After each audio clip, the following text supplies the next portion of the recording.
Beatles covers are a very unique universe. Elvis Presley once said, when you cover the Beatles, you better do a good job, or it won't ruin them, it'll ruin you. Now, Anne Murray was a big fan of various Beatles songs, and I think her biggest success, I think she did about 4 or 5 covers. It all depends who you talk to. She did, I guess, covered a George Harrison song and all that. You Won't See Me. Now, this is unique because in this song, 5 people recorded it. Mal Evans was on Hammond, or roadie. So he brought the roadie in. But You Won't See Me, written by Paul McCartney, and credited to Lennon McCartney in 1965 from Rubber Soul. The lyrics address McCartney's troubled relationship with Jane Asher and her desire to pursue her career as a stage and film actress. The Beatles recorded the song during what Mark Lewison described as a marathon final recording session for Rubber Soul to ensure the album's pre-Christmas release. Now, recorded on Remembrance Day 1965, came out less than 4 weeks later, 3 minutes and 22 seconds, which is kind of long for a Beatles single. Parlophone with Martin as producer. Now, this is about a crisis in McCartney's relationship with Jane Asher, who was refusing to comply with McCartney's wishes that she stay at home and put his interests first. Now, Paul was running around on her with at least one major longtime girlfriend. She had accepted an offer to appear in a stage production at the Bristol Old Vic Theatre in 1965, while the Beatles were recording Rubber Soul. I think he was living with her, ironically, at the Asher's main location. McCartney attempted to telephone her on Bristol, but she rejected him by not returning his calls. McCartney later said it was shattering to be without her. McCartney had lived in the Asher home at Wimpole Street in central London since 1963. He recalled writing the song in the family music room in the basement of the house.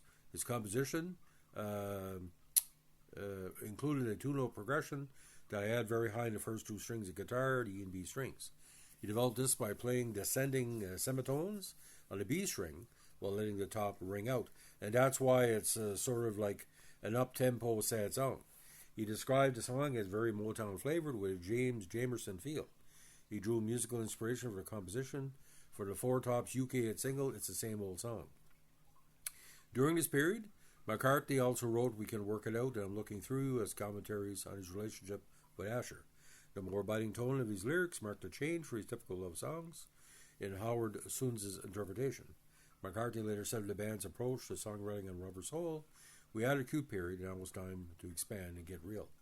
Now, they recorded during the last day recording of Rubber Soul, an all-night session that started at 6 p.m. on Remembrance Day 65. The deadline for completing the album was up, and the band needed to record 3 songs that night, in addition to finishing work on I'm Looking Through You. As a result, they cut the song in only 2 takes. At 3:22, it was the longest track the Beatles had recorded up until at that point. The fade out is slightly longer on the mono mix. Now, McCartney played piano in the basic track and then overdubbed his bass. The tempo gradually slows down throughout the song. Appointed music journalist Robert Fontenot attributes to Mark McCartney leading the performance on piano rather than Ringo on drums.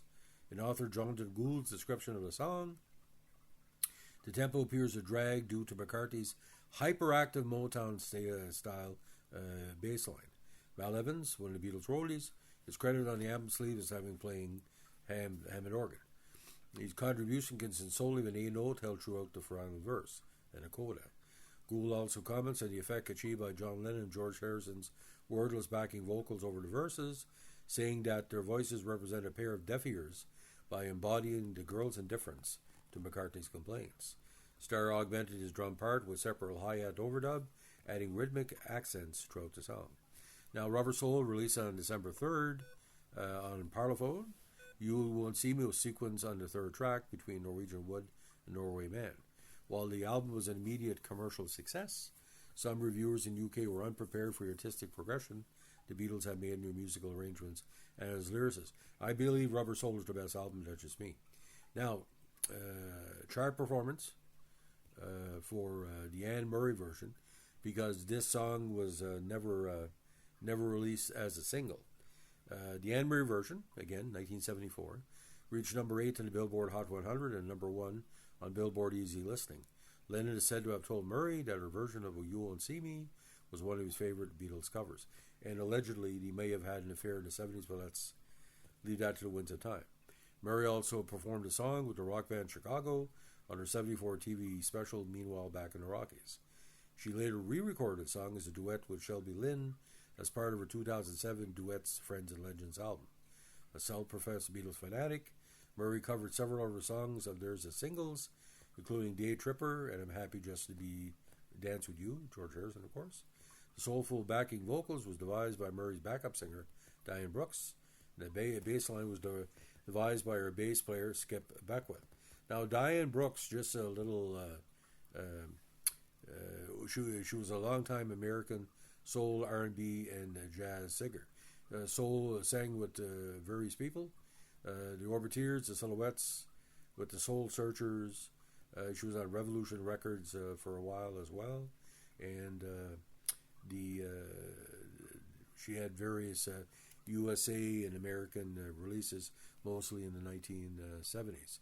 Now, just on the Murray charts, as we say, call it, Australia number 49, Canada top 5, Canadian Adult Contemporary number 4, New Zealand number 13, Billboard Easy Listening number 1, Billboard Hot 100 number 8, as well as Cashbox.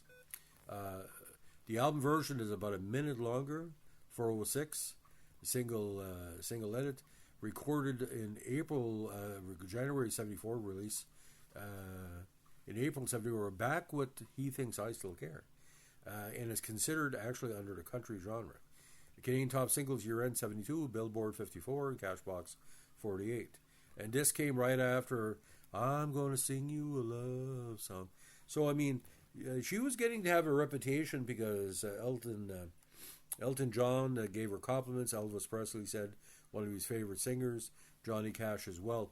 Anne Murray being a good maritimer, we usually relate to the Beatles because the Beatles coming from Liverpool, another coastal kind of, the other side of the pond, as we say. But You Can't See Me, here, there, and everywhere. But Jane Asher, from what I figured, like I said, it's just seemed he had a main bird and he had 2 or 3 birds on the go. Like John Lennon had a lot of affairs. He was coming on to the Beatles' wives as well.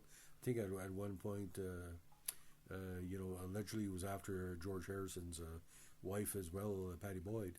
But Anne Murray, if you have a chance, I don't know if it's ever been a 4-pack of her Beatles covers, but the way she's singing, she can sing like McCartney and Lennon together. That's why she did the Beatles song.